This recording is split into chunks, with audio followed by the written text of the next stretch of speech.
Asfoora etched her name into Australian sporting folklore with success in the King Charles III Stakes at Royal Ascot. She became the 6th Australian-trained sprinter to win the race, emulating the likes of Choisir, Takeover Target and Miss Andretti. Next stop, it's Glorious Goodwood, where she'll take on the Qatar King George Stakes over that 5 furlongs once again. But will she come out on top, and how has she come out of Ascot? We spoke to Chenelle Ellis, her groom, to get the latest.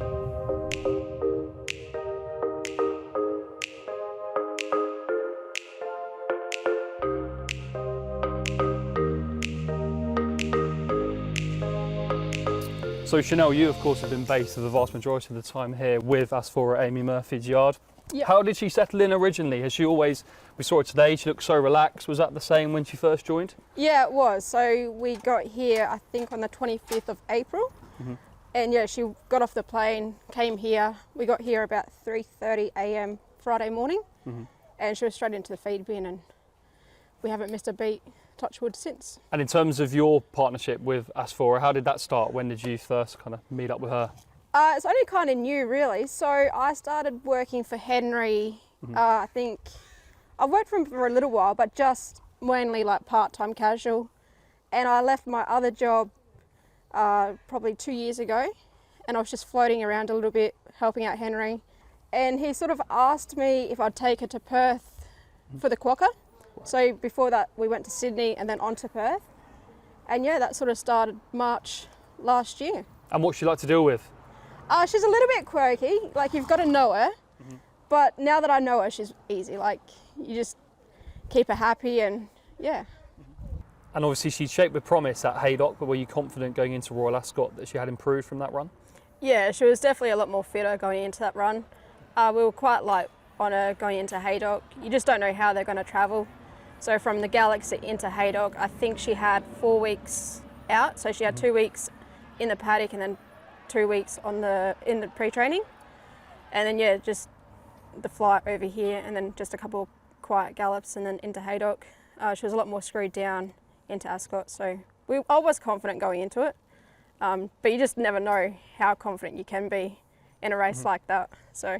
And Chenelle, Royal Ascot itself first, what was that experience like, just being part of a day at Royal Ascot? Oh, it was amazing. Like even if she hadn't won, like it was something I would never have forgotten.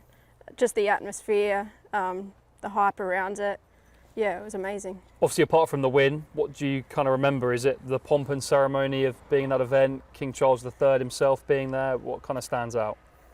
I just think her winning, like just with Henry, the owners, Shiny, who normally rides it in Australia here. I just think to have everyone here and for her to do that, I think that itself is probably something I'll always remember. And talk us through your thoughts watching the race. So when she jumped out the gates and O'Sheen had it in behind regional, I sort of thought then and there, like, she would be hard to beat. I just thought the way that he had her and the way that she was travelling, she would finish off very strong. Whether that was going to be winning, I wasn't too sure, but yeah, I just heard the race caller call it at the front, and everything after that was sort of a blur. Yeah, I mean, what sort of emotions did you go through post-race?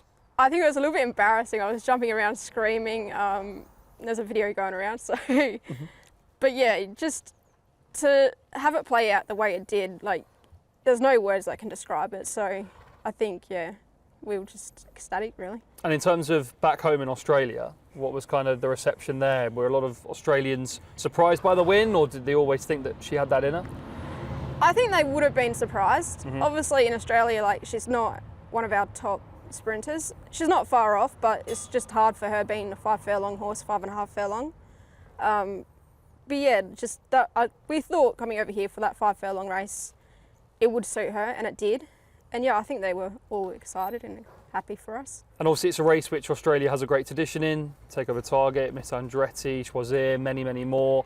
To add your name to that roll of honour as well amongst the Australian horses must have been very special for the yard. Yeah, it is, and especially for Henry. Like, we're not an overly big stable, so we only have like 40 horses and work at a time. And to have a horse like her that can pull it off is just, yeah. And how did the stable back home in Australia celebrate? Were there many videos being sent around to you? Yeah, there was. I think the next day at work they had a bit of champagne and some platters, and they got spoilt. So it's good that everyone got to celebrate it. Like, it is a massive team effort.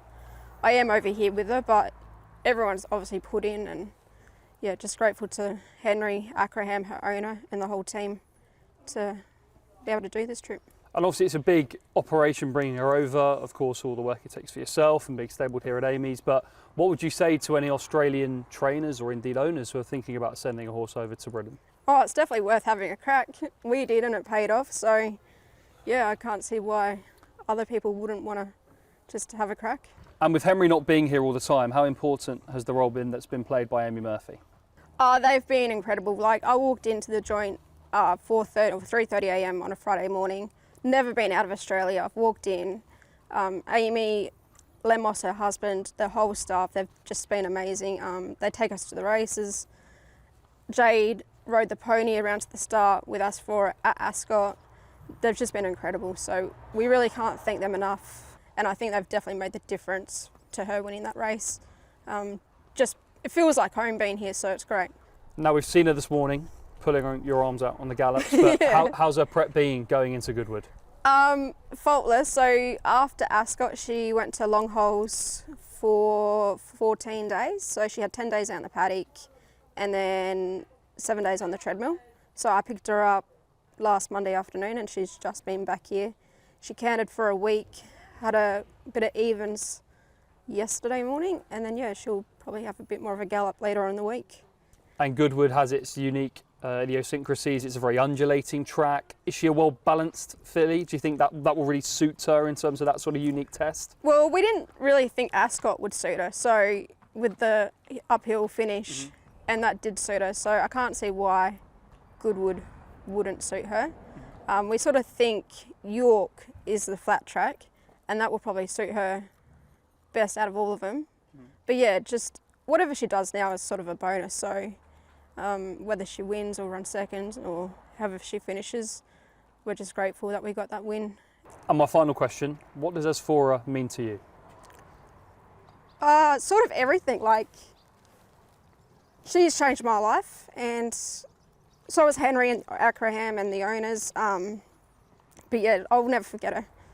I get a little bit teary, but yeah, like, it's just an unreal sort of experience, and I'm grateful, yeah, just to her and what I've learnt with her, and yeah. The adventure of a lifetime continues. Definitely, definitely.